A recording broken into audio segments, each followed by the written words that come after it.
안녕하세요. 미더드슨 가족 여러분. 지난 한 주 동안도 고생 많으셨습니다. 오늘 하루는 하나님의 품 안에서 안식을 얻으시는, 쉬시는 그런 하루가 되셨으면 좋겠습니다. 사도신경 하심으로 2월 19일 토요일 새벽 예배를 시작하도록 하겠습니다.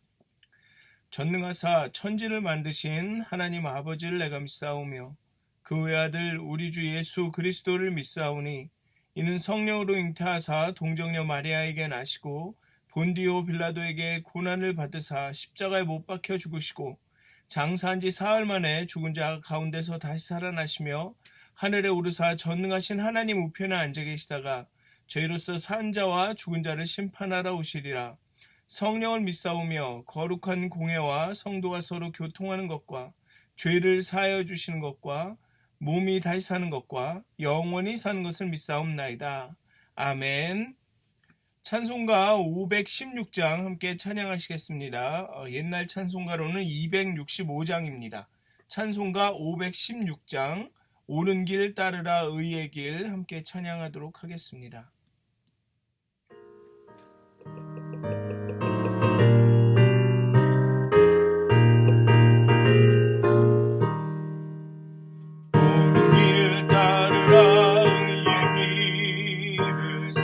만민의 참된 길, 이 길 따라서 살기를 온 세계에 전하세.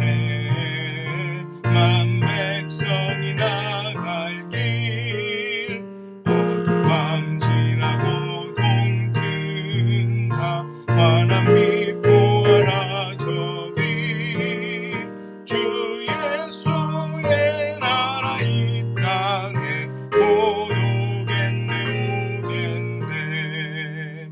주 예수 따르라 승리의 주, 세계 만민이 나갈 길과 진리요 참 생명 내 창건을 부수고 다 따르라 화평왕.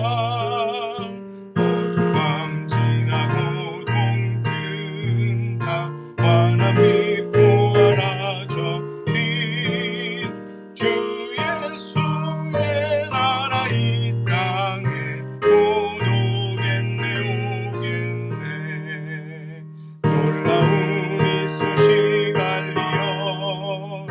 세계 만민을 구하려 내 주 예수를 보내. 신참 사랑의 만 백성이 따를 길, 어두운 밤 지나고 동튼다. 환한 빛 보아라 저 빛, 주 예수의 나라 이 땅에 곧 오겠네 오겠네.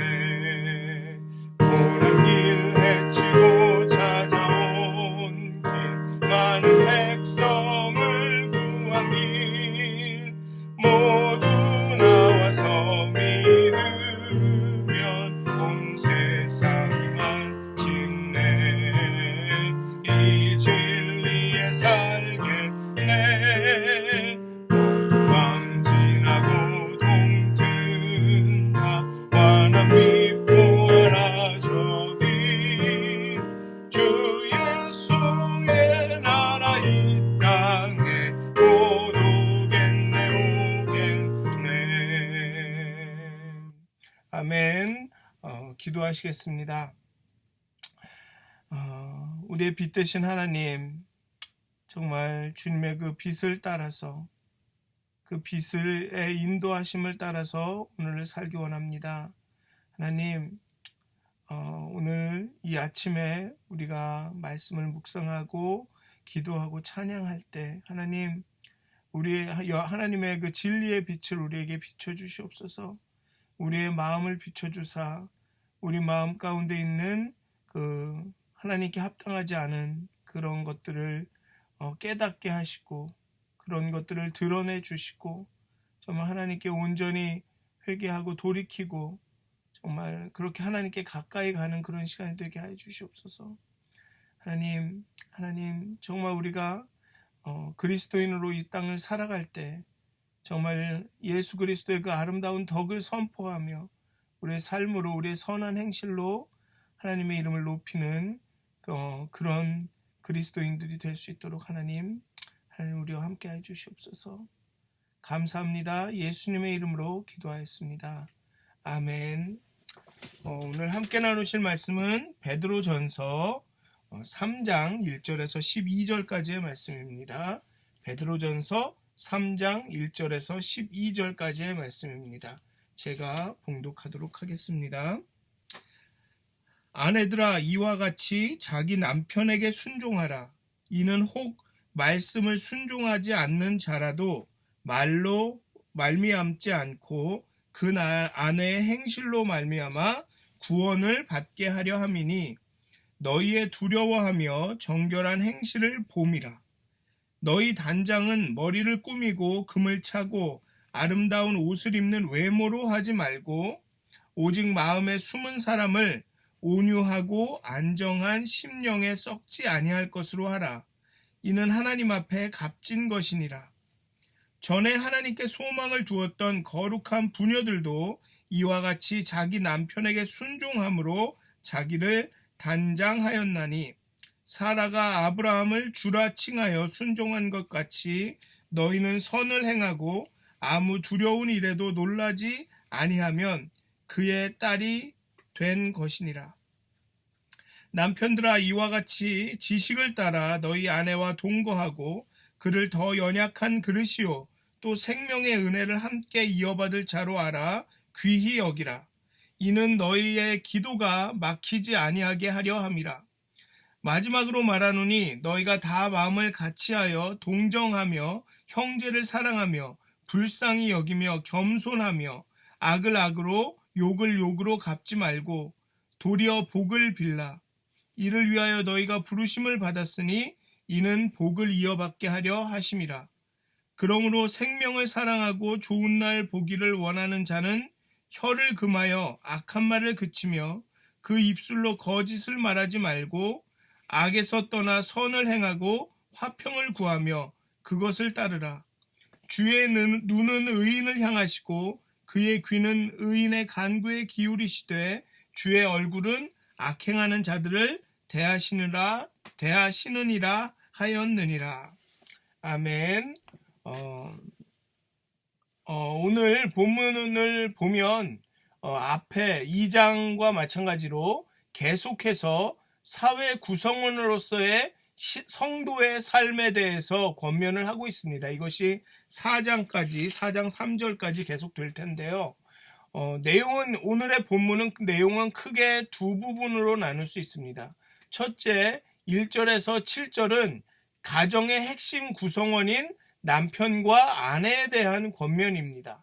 아내는 남편에게 순종하라고 하고 있고 남편은 아내를 귀히 여기고 존중하라고 합니다. 그리고 둘째, 8절에서 12절은 이전 명령들을 아우르는 어떻게 보면 결론적인 짧은 권면입니다. 대내적으로 같은 생각으로 서로 사랑하고 대외적으로는 악을 악으로 갚지 말고 선을 행하라고 명령하고 있습니다. 당시 그리스 로마 사회의 가정 구성원은 남편을 중심으로 아내와 자녀들을 비롯해서 노예까지 포함하고 있었습니다. 남편은 가장으로서 최고의 권위자였습니다. 가정에서. 그리고 모든 구성원들은 가장에게 순종해야 했습니다. 오늘의 본문은 자기 남편에게 순종하라고 합니다. 아내들에게 자기 남편에게 순종하라고 합니다. 그런데 이 말씀이 그리스도 로마 문화를, 즉 남편이 가장으로서 최고의 그 가정의 권위자였다라는, 그리고 모든 다른 구성원들은 그저 남편에게 순종해야 했다는 그런 그리스 로마의 문화를 따라라, 그 그리스 로마 문화에 순응하라는 말씀으로 해석해서는 안 됩니다. 1장 18절에서 너희 조상이 물려준 헛된 행실에서 대속함을 받았다라고 말하고 있습니다. 너희 조상이 물려준 그 헛된 행실에서 이렇게 구원함을 받았다라고 말하고 있습니다. 그런데 여기서 그리스 로마의 문화, 그 조상이 물려준 그런 헛된 행실, 헛된 관습에 순응하라, 따라라라고 명령하는 것은 이 말이 안 되는 거죠. 이 맥락이 맞지 않는 겁니다. 그럼에도 그리스 로마 문화를 따라라, 거기에 순응하라라고 말하고는 있지 않지만, 그럼에도 아내들에게 남편을 순종하라고 하는 이유는 앞에서 왕과 총독에게 또 그 노예의 그 주인에게 순종하라고 하는 그 이유와 맥락과 같습니다. 그래서 여기서 보면 아내들아 이와 같이라고 말하고 있습니다. 아내들아 이와 같이 자기 남편에게 순종하라. 아내들아, 즉 이런 순종의 삶의 방식이 그리스도교의 적대적이고 비난을 일삼는 이방인들, 이교도들로 하여금 그리스도인들이 진짜임을 인정하지 않을 수 없게끔 하기 위해서 남편에게 순종하라는 말입니다. 그리스도인들은 하나님을 두려워합니다. 그리스도인들은 하나님의 종입니다. 그러므로 그리스도인들은 사람은 두려워하지 않습니다. 그리고 그리스도인들은 자유롭습니다. 왜냐하면 그리스도인들은 하나님의 왕 같은 제사장이요, 그 택하신 족속이요, 그 소유된 백성이기 때문에 그렇습니다. 그들은 하나님의 종이 되어 자유롭고 그 그리스도를 따르는 자들입니다. 그런데 자유롭기 때문에 자유롭게 다른 사람들에게 순종할 수 있습니다. 즉 그리스 로마의 문화가 그렇고 관습이 그렇고 이렇게 살아왔기 때문에 남편에게 순종하라, 이것이 아니라 자유롭게 자신의 의지와 결단으로 순종하라는 것입니다. 어쩌면 남편이 그리스도교의 교회에 대해서, 이 기독교에 대해서, 그리스도의 신앙에 대해서 적대적일 수도 있습니다. 어쩌면 남편이 그 비방하고 무식한 말을 하는 사람일 수도 있습니다. 그리스도인이 된 아내를 핍박하고 박해하고 비방하고 있을 수도 있습니다. 그런 남편에게 아내의 순종은 그리스도교가 진짜임을 알려주고 남편도 예수에게로 돌아오게, 예수에게로 나아가게 할 수 있는 어떤 계기가 될 수 있는 것입니다. 단순히 당시의 문화와 관습을 따르라고 말하고 있는 것이 아닙니다. 게다가 위에 있다고 여겨지는 남편에게 아내를 사랑하고 존중하라고 명한 것은 당시의 사회 통념과 그 관습과 굉장히 많이 다른 권면입니다.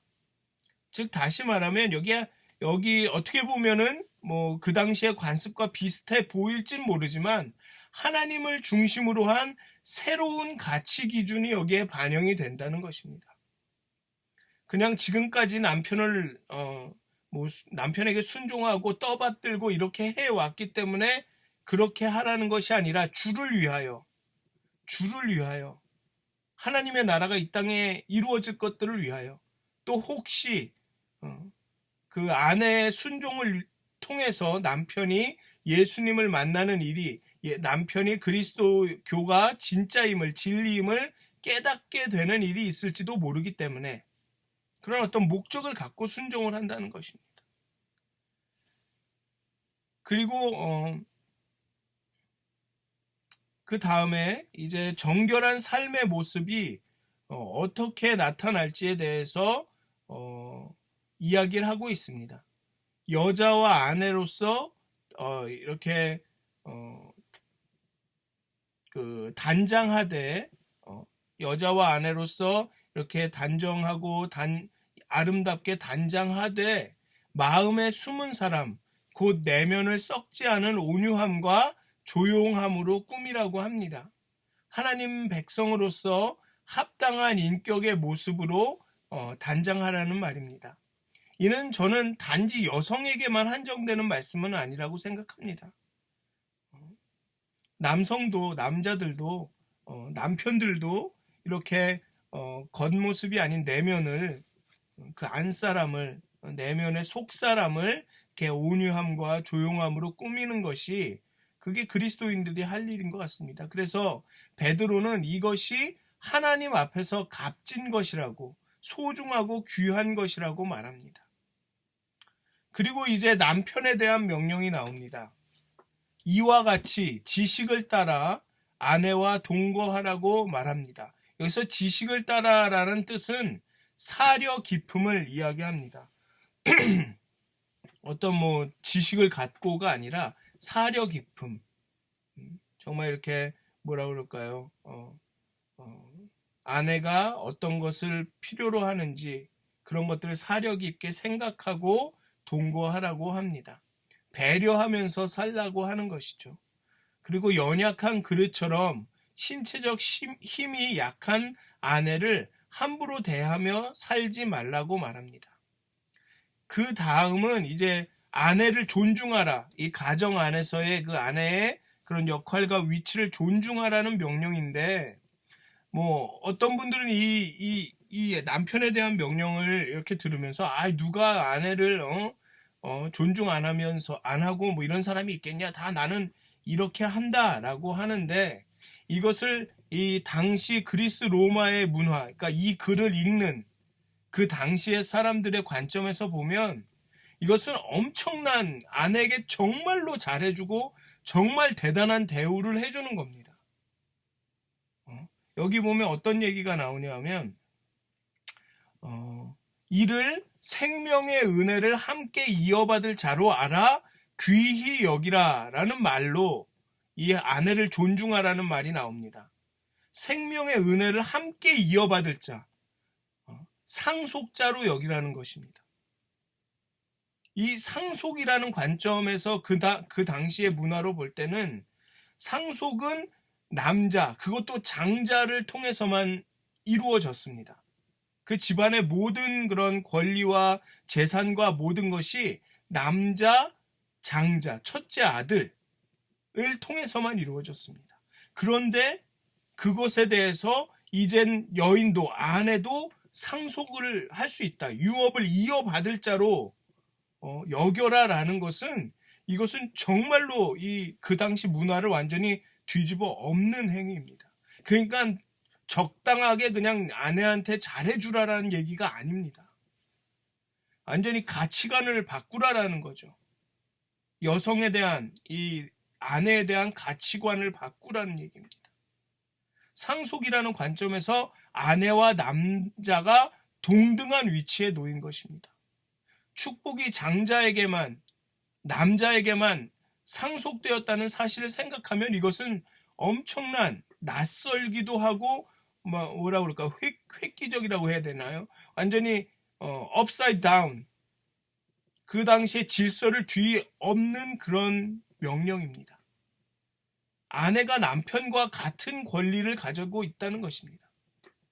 아내는 순종으로 남편을 섬기고 남편은 존중함으로 아내를 동등하게 여기면서 아내에게 같은 권리를 주면서 아내를 섬깁니다. 여기서 흥미로운 것은 이렇게 섬기는 이유가 너희의 기도가 막히지 않게 하기 위함이라는 것입니다. 남편이 아내를 존중하고 섬기는 이유가 너희의 기도가 막히지 않게 하기 위함이라는 것입니다. 단순히 기도가 안 된다는 말이 아니라 하나님의 관계가 막혀 기도 응답을 받지 못한다는 말입니다. 하나님과의 관계와 인간 사이의 관계가 연결되어 있음을 보여줍니다. 하나님과의 관계는 모든 인간 관계에 영향을 미치는 것이죠. 하나님을 섬기듯이, 하나님을 존중하고 그렇게 하듯이 정말 남편이 아내를, 아내가 남편을 그렇게 존중하고 사랑하고 섬기지 않으면 하나님과의 관계도 막혀버려서 기도가 상답이 안 된다, 응답을 받지 못한다는 말을 하고 있는 것입니다. 그러니까 단순히 그냥 그냥 착하게 살자, 그러니까 남편에게 순종하고 아내한테 잘해주자, 아내를 존중하자 정도의 이야기가 아니라는 것입니다. 이건 영적인 생활이라는 것이죠. 이게 영성인 것입니다. 우리가 영성하면 뭐 기도를 많이 하고 막 기도 중에 무슨 어떤 신령한 것을 느끼고 뭐 성경 말씀을 읽으면 막 성경 말씀이 이렇게 이런 것만이 영성이라고 생각하는데, 영성은 뭐냐 하면, 진짜 영성은 뭐냐 하면 그런 신령한 체험들이 우리의 삶의 일상의 행동으로, 관계로 나타나는 게 영성인 것입니다. 우리의 믿고 아는 것들이 우리의 행하는 것으로 나타나는 게 영성인 거죠. 우리는 영성에 대해서 자꾸만 이렇게 신비로운 것이라고 생각을 하는데 그런 게 아닙니다. 진짜 영성은 그러한 어떤 신성한 체험이, 하나님 체험이, 우리가 기도 가운데 말씀 가운데 깨닫게 되는 그런 하나님 체험이 우리의 행동으로 나타나는 것이, 그것이 영성이죠. 즉 남편에게 순종하고 아내를 존중하고 사랑하는 그것이 영적인 일이라는 것입니다. 그게 기도가 될 수 있다는 것입니다. 오늘의 말씀은 그게 진짜 영성이라는 것이죠. 그리고 마지막으로 이 구성원 간의 관계에 대한 결론적인 선언을 내립니다. 이 선언은 이 말과 관련이 되어 있습니다. 포괄적으로 얘기하면 사랑하라는 것이죠. 형제를 사랑하며 불쌍히 여기며 겸손하라. 다 같이 마음을 같이하여 동정하라. 그리고 이것은 말로 나타난다는 것입니다. 오늘의 본문은 물론 여러 가지 모양으로 나타날 수 있지만, 오늘의 이 대체적인 이렇게 오늘 그 이후에 8절 이후의 말씀을 보면 이게 말로 나타난다는 거죠. 그래서 악을 악으로, 욕을 욕으로 갚지 말라. 나한테 이렇게 했으니 나도 너에게 똑같이 갚아줄 권리가 있다라고 생각하지 말라. 오늘 본문도 로마서 12장도 원수 갚음은 하지 말라. 원수 갚음은 하나님께 있다 라고 말하고 있습니다.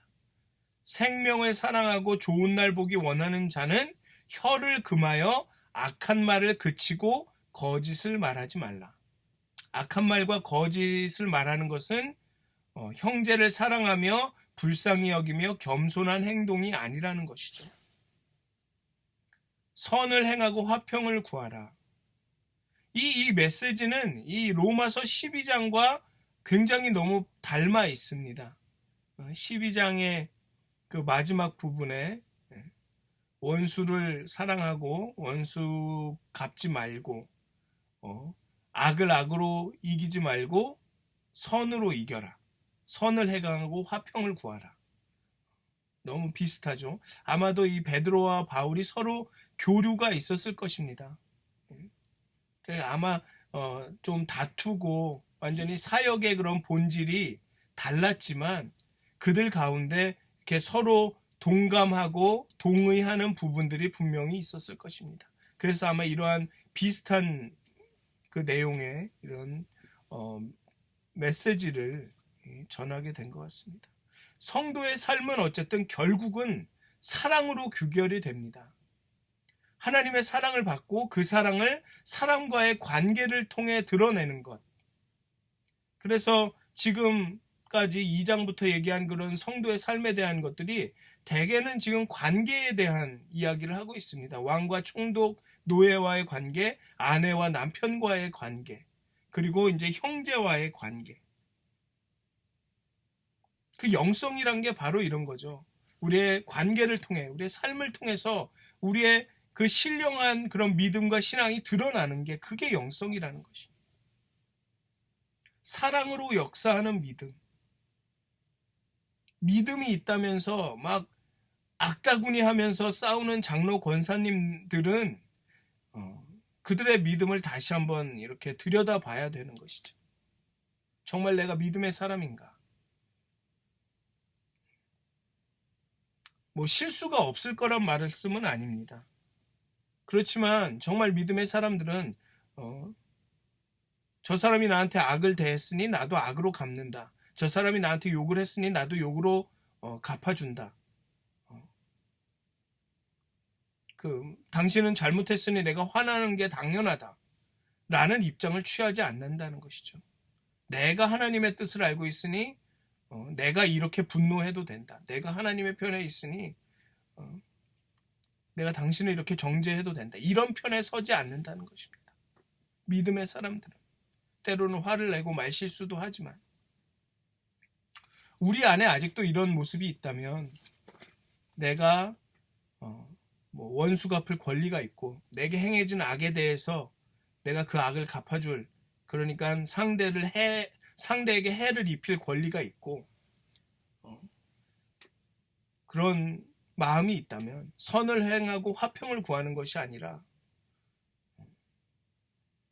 내가 하나님의 뜻이고 내가 가는 길이 하나님의 뜻이니까 이로 인해서 누가 상처가 받거나 분란이 돼도 상관이 없다라는 그런 태도가 있다면 이게 말씀하신 대로 선을 행하고 화평을 구하는 것이 아니라 내가 옳다라는 것을 구하는 그런 게 여전히 있다면 어쩌면 우리의 믿음은 성장하지 않았거나 아니면 우리의 믿음에 뭔가가 문제가 있는 것일 수도 있습니다. 왜냐하면 12절에 보면 하나님이 보시고 있기 때문에 그렇습니다. 주의 눈은 의인을 향하시고 그의 귀는 의인의 간구에 기울이시되 주의 얼굴은 악행하는 자들을 대하시느니라.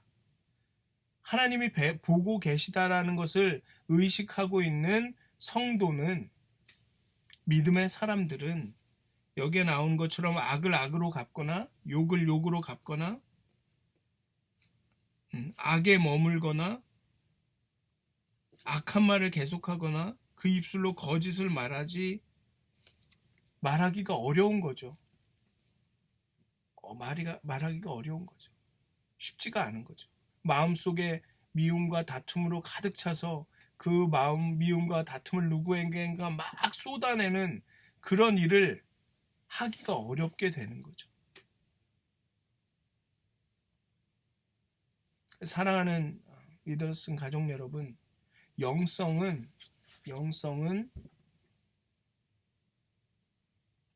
우리의 삶을 통해서 나타나는 것이 영성입니다. 우리의 관계를 통해서 드러나는 것이 남편과 아내와의 관계, 우리의 형제와 친구와의 관계, 우리의 권위자의 관계, 이 관계에서 드러나는 것이 영성입니다. 그래서 베드로전서뿐만 아니라 뒤에 나오는 많은 서에서 공통적으로 얘기하는 것이 마음을 같이하고 동정하며 형제를 사랑하며 불쌍히 여기며 겸손하고 돌봐주고 그런 얘기가 계속 나오는 것이죠. 사랑하는 믿으신 가족 여러분, 오늘 하루 정말 그렇게 영성을 드러내며 그런 삶을 사셨으면 좋겠습니다. 여러분들의 믿음이 날이 갈수록 성숙해지고 성장하고 그렇게 정말 영성 있는 그런 삶을 사시기를 주님의 이름으로 축원드립니다. 기도하시겠습니다. 하나님, 우리 안에 여전히 죄와 악의 흔적이 있음을 봅니다. 악을 악으로 갚으려 하고 욕을 욕으로 갚으려 하고 여전히 우리 가운데 악함이 있어 그 악함이 우리의 말로, 우리의 혀로 나타납니다. 그래서 때로는 누군가에게 상처를 주고 우리의 관계를 깨며 정말 많은 다툼과 그런 어려움의 시작이 되기도 합니다. 하나님, 정말 하나님께서 우리 안에 역사하셔서 정말 하나님이 우리와 임재하고 계심을, 함께하고 계심을 우리가 늘 의식하면서 살아가게 해 주시옵소서. 정말 우리가 우리의 혀에 재갈을 물리고 정말 우리 혀가 정말 선함을 서로 격려하고 세우는 말을 할 수 있도록 악한 말을 그치고 정말 선을 행하며 화평을 구할 수 있도록 하나님 우리와 함께 해주시옵소서. 정말 우리의 관계 가운데 서로 순종하고 서로를 존중하여 주는 정말 남편과 아내가 사이뿐만 아니라 우리의 모든 인간관계에 서로를 존중하고 서로를 세워주고 서로에게 순종하는 그런 영성이 나타날 수 있도록 주님 정말 주를 위하여서 서로 순종할 수 있도록 하나님 우리의 마음을 변화시켜 주시옵소서. 마음을 새롭게 함으로 변화를 받게 하여 주시옵소서. 그리하여서 하나님의 뜻이 어디 있는지 분별하게 하여 주시옵소서. 정말 오늘 하루 가운데 정말 하나님의 화평이 그 선함이 우리의 삶을 통해 나타날 수 있도록 영성 넘치는 삶을 살 수 있도록 오늘도 함께 하여 주시옵소서. 감사합니다. 예수님의 이름으로 기도하였습니다. 아멘. 하늘에 계신 우리 아버지여, 이름이 거룩히 여김을 받으시오며 나라가 임하옵시며 뜻이 하늘에서 이루어진 것 같이 땅에서도 이루어지이다. 오늘 우리에게 일용할 양식을 주옵시고 우리가 우리에게 죄진 자를 사하여 준 것 같이 우리의 죄를 사하여 주옵시고 우리를 시험에 들게 하지 마옵시고 다만 악에서 구하옵소서. 나라와 권세와 영광이 아버지께 영원히 싸움나이다. 아멘. 행복한 하루 되시길 기도합니다.